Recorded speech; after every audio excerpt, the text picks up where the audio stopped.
உலக பொருளாதாரத்தின் இதயம் எங்க இருக்கு தெரியுமா? அதுதான் ஸ்ட்ரெய்ட் ஆஃப் ஹோர்முஸ். இன்னைக்கு அமெரிக்கா அதை கைப்பற்றுறேன்னு சொல்லுது. ஈரானுக்கு அது முக்கியமான இடமா இருக்கு. அது ஒரு மிகச்சிறிய கடல்வழி. ஜியோ பாலிட்டிக்கலாக ஈரானுக்கு அது மிகப்பெரிய ப்ளஸ் பாயிண்டாக இருக்குது. இயற்கை அதற்கு தந்த நன்கொடைனே சொல்லலாம். ஈரானுக்கு என்ன விஷயம்னு சொன்னால், பெர்ஷியன் வளைகுடாவையும் கல்ஃப் ஆஃப் ஓமான் நாட்டையும் இணைக்கிற இடத்துல அது இருக்குது. கிட்டத்தட்ட வளைகுடா நாடுகளில் தயாராகும் குரூட் ஆயில், எரிவாயு எல்லாமே இந்த ஸ்ட்ரெய்ட் ஆஃப் ஹோர்முஸ் வழியாகத்தான் ஆசிய நாடுகளுக்கு மற்ற உலக நாடுகளுக்கு சென்றடையணும். இந்த ஸ்ட்ரெய்ட் ஆஃப் ஹோர்முஸ் எவ்வளோ முக்கியத்துவம்னு சொன்னால், உலக பொருளாதாரத்தில், அதாவது ஆயில் பொருளாதாரத்தில் 20% வர்த்தகம் இது வழியாக தான் நடந்துட்டு இருக்கு. ரொம்ப டிராஃபிக்கான நாட்களில் கிட்டத்தட்ட 140 கப்பல்கள் இந்த ஸ்ட்ரெய்ட் ஆஃப் ஹோர்முஸை கடந்து போகணும். சாதாரண நாட்களில் 70 கப்பல்கள் கடந்து போகணும். அப்போ தான் உலக பொருளாதாரம் நல்லா நிலைச்சிருக்கும். ஆனால் இப்போ நடக்கிறது என்ன? ஒரு நாளைக்கு 5 கப்பல்களோ இல்லை 7 கப்பல்களோ தான் போக முடியுது. அவ்வளவுதான் ஈரான் அனுமதிக்குது. இப்போ பாகிஸ்தானில் நடந்த பேச்சுவார்த்தை தோல்வி அடைஞ்சதுனால ட்ரம்ப் என்ன சொல்லியிருக்காருன்னு சொன்னால், நாங்கள் ஸ்ட்ரெய்ட் ஆஃப் ஹோர்முஸை கைப்பற்ற போகிறோம் அப்படின்னு சொல்லியிருக்காரு. ஈரானும் அதுக்கெல்லாம் அசரலை. ஏன்னு சொன்னால், ஈரான்கிட்ட இழப்பதற்கு எதுவும் இல்லை. ஈரான்கிட்ட மிகப்பெரிய கப்பல் படையெல்லாம் கிடையாது அதை பாதுகாக்க. அதான் கப்பல் படையெல்லாம் இல்லையே, அப்போ அமெரிக்காவுக்கு வேலை ரொம்ப ஈஸியாக போயிருமே அப்படின்னு சொன்னால், அங்கே தான் ஈரானுக்கு ஒரு ப்ளஸ் பாயிண்ட் இருக்குது. அது என்ன தெரியுமா? அதுதான் ஏவுகணைகள். ஈரான் ஏவுகணைகளை மட்டும்தான் நம்பி இந்த போரில் ஈடுபட்டு இருக்கு. அமெரிக்கா பாதுகாப்பு கொடுத்தாலும் சரி, அல்லது அந்த எண்ணெய் கப்பலுக்கு முன்னால் அமெரிக்காவோட இராணுவ கப்பல்கள் போய் பாதுகாப்பு கொடுத்தாலும் சரி, ஈரான் எங்கிருந்தோ எவ்வளவோ தொலைவில் இருந்தோ ஏவுகணைகளால் தாக்கி அந்த கப்பல்களை மூழ்கடிச்சிடும்.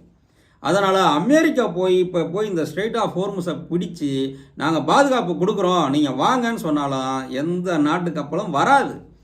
ஏன்னு சொன்னால், காப்பீடு ரொம்ப அதிகமாக கட்டுற மாதிரி இருக்கும். ஈரான் எங்களை மீறி நீ போயிடுவியா அப்படின்னு ஒரு வார்த்தை சொன்னால் போதும், எந்த இன்சூரன்ஸ் கம்பெனியும் காப்பீடு கொடுக்க முன் வராது அந்த எண்ணெய் கப்பல்களுக்கு. ஒரு நாளைக்கு கிட்டத்தட்ட 21 மில்லியன் அளவுக்கு பேரல்கள் அந்த வழியாக உலக நாடுகளுக்கு போயிட்டு இருக்கு. 1 மில்லியன்னா உங்களுக்கே தெரியும், 10 லட்சம் பேரல். அப்போ 21 லட்சம் பேரல்னால் பிரம்மாண்டத்தை பார்த்துக்கங்க. சிலிண்டர் கிடைக்காம ரொம்ப தடுமாறுவோம், நம்மளுடைய லைஃப் ஸ்டைலே சேஞ்ச் ஆயிரும். ஈரான் வேற பயமுறுத்துன்னு வச்சுக்கலாம், எங்களை தாண்டி ஒரு கப்பல் கூட போக முடியாது அப்படின்னு சொல்லி பயமுறுத்தினால் என்ன ஆகும்? குருடாயில் விலையெல்லாம் கண்ணா பின்னான்னு உயர்ந்துடும். ஏற்கனவே பிரண்ட் குருடாயில் $120 போனது. உலக அனலிஸ்ட்டுகள்லாம் என்ன சொல்கிறாங்கன்னு சொன்னால், இந்த போர் நீடிச்சிச்சுன்னா கண்டிப்பாக பிரண்ட் குருடாயில் $200 போகும்னு சொல்கிறாங்க. யோசிச்சு பாருங்கள், பிரண்ட் குரூடாயிலாம் $200 போனால் பெட்ரோல் டீசல் விலைலாம் எங்கே போயிரும் பாருங்கள். பெட்ரோல் டீசல் விலை ஏறுனா என்ன ஆகும் உங்களுக்கே தெரியும். வீட்டு சமையலே நடக்காது. ஏன்னு சொன்னால், எல்லா பொருளும் விலை ஏறி போயிடும். அரிசி, தக்காளி, பருப்பு, எண்ணெயை பற்றி நமக்கே தெரியும். ஒரு 2 வருடத்துக்கு முன்னாடியெல்லாம் பாம் ஆயில் 60 ரூபாய் 70 ரூபாய்க்கு வாங்கிட்டு இருந்தோம். இப்போலாம் பார்த்தீங்கன்னா அதுவே 135 ரூபா 140 ரூபாய்க்கு விற்கிது. இப்போ ஃப்ரெண்டு குருடாயில் விலையெல்லாம் ஏறுனுச்சுன்னா என்ன ஆகுன்னு யோசிச்சு பாருங்கள். பசி பட்டினியால் நிறைய மக்கள் இறக்க நேரிடும். துருக்கி நேட்டோவோட முக்கியமான மெம்பர். நேட்டோவின் தலைவனாக இருக்கக்கூடிய அமெரிக்கா இஸ்ரேல் பக்கம் இருக்குது, துருக்கி இஸ்ரேலுக்கு எதிராக இருக்குது. இந்த மாதிரி காட்சிகள் மாறினா என்ன ஆகுன்னு யோசிச்சு பாருங்கள். ஐரோப்பா முழுமைக்கும் விரிவடைஞ்சிக்கிட்டே போகும். துருக்கி தாக்குனா இஸ்ரேல் சும்மா இருக்குமா? இஸ்ரேல் துருக்கியை தாக்கும். ஆக ஸ்ட்ரெய்ட் ஆஃப் ஹோர்முஸோட முக்கியத்துவங்கிறது பொருளாதாரத்தோட நிற்கலை, அது ஜியோ பாலிட்டிக்கல் ரேஞ்சுக்கு போயிட்டு இருக்கு. மற்றும் அவரோட துணை ஜனாதிபதி வான்ஸ் இவங்களோட செயல்பாடு இருக்குது.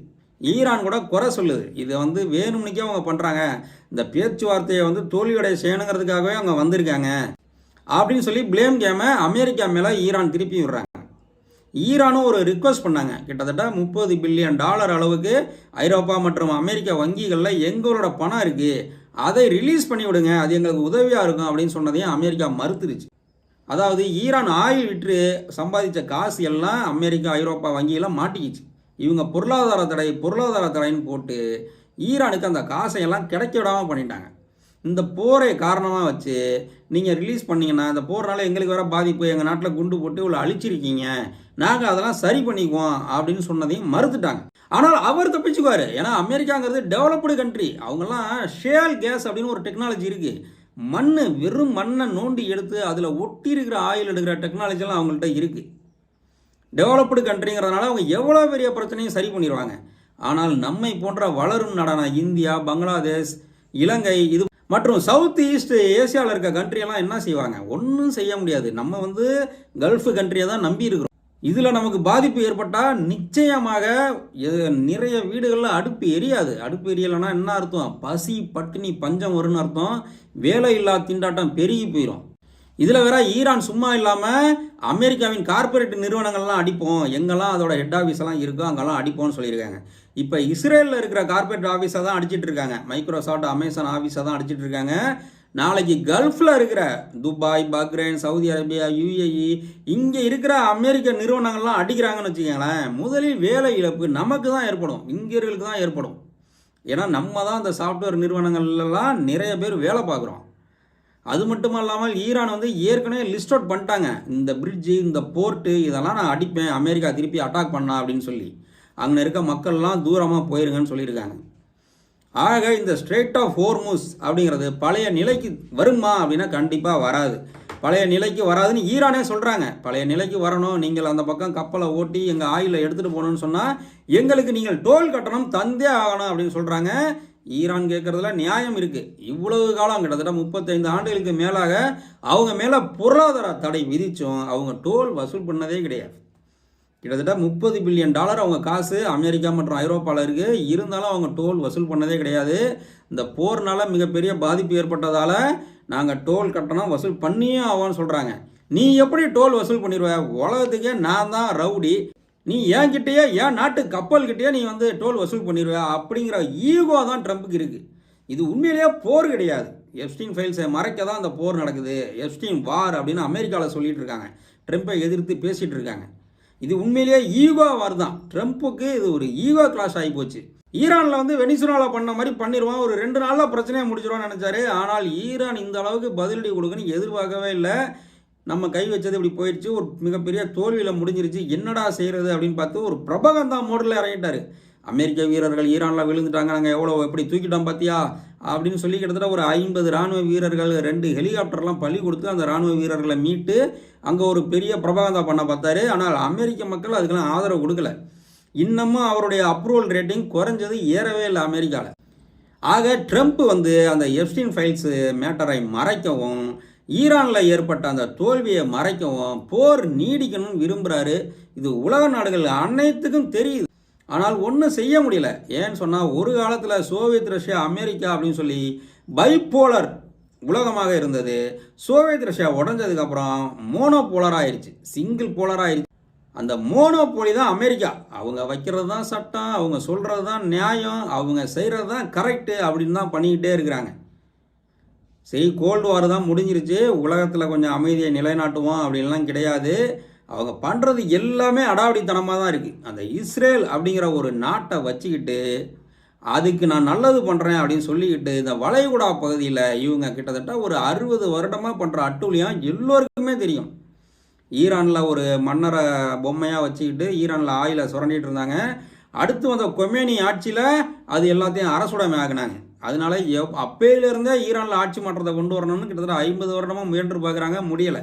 அதனால் பொருளாதார தடைகளை விதித்து ஈரானை வந்து தனிமைப்படுத்திட்டாங்க. இருந்தாலும் ஈரான் வந்து அதையெல்லாம் தாண்டி பொருளாதாரத்தில் வல்லரசாக இல்லாட்டியும் இராணுவ ரீதியாக வல்லரசுகள் வந்தால் நம்மளை எப்படி பாதுகாத்துக்கணும் அப்படிங்கிறத அவங்க நல்லா தெரிஞ்சு வச்சுருக்காங்க. அதற்கு ஏற்ற வகையில் ஆயுதங்களை தயாரித்து வச்சுருக்காங்க. இதேன்னு சொன்னேன், மிக சிறிய கடல்வழி பகுதி அதுக்கு வந்து இன்றைக்கி அவ்வளவு முக்கியத்துவம் ஆயிடுச்சு. இப்போ ட்ரம்ப் இந்த வாரம் எப்படியும் அதை பிடிச்சிருவேன், நான் வந்து அதை கண்ட்ரோலில் எடுத்துருவேன்னு சொல்லியிருக்காரு. என்ன ஆக போகுதுன்னு தெரியல. உலக பங்கு சந்தைகள்லாம் இறங்கிருச்சு, பயங்கரமாக இறங்கிருச்சு. இன்றைக்கி கூட திங்கக்கிழமை இந்திய பங்குச்சந்தை நிஃப்டி எல்லாம் 300 பாயிண்ட் இறங்கிருச்சு. அமெரிக்காவில் S&P 500 ஃபியூச்சர்ஸ் எல்லாம் ஒரு 50 பாயிண்ட் டவுனில் இருக்குது. அங்கே மார்க்கெட் ஓப்பன் ஆனால் தான் நிலைமை தெரியும். ஆக உலக அளவில் கிச்சனில் இருந்து இன்வெஸ்ட்மெண்ட் வரைக்கும் எல்லா இடத்துலையும் லாஸாக தான் போயிட்டுருக்கு. மக்களே, நீங்கள் வந்து இந்த மாதிரி நேரத்தில் ரொம்ப உஷாராக இருங்க, சிக்கனமாக செலவு பண்ணுங்கள், சேமிங்க. நம்மளை பொறுத்த வரைக்கும் போர் நிற்கணும், அப்போ தான் நம்ம நல்லா இருக்க முடியும். அதனால் போர் நிற்கிறதுக்காக எல்லாரும் வேண்டிக்குவோம். இது போன்ற போர் செய்திகளுக்கு நம்ம சேனலை சப்ஸ்கிரைப் பண்ணுங்கள், தொடர்ந்து இணைந்திருங்கள்.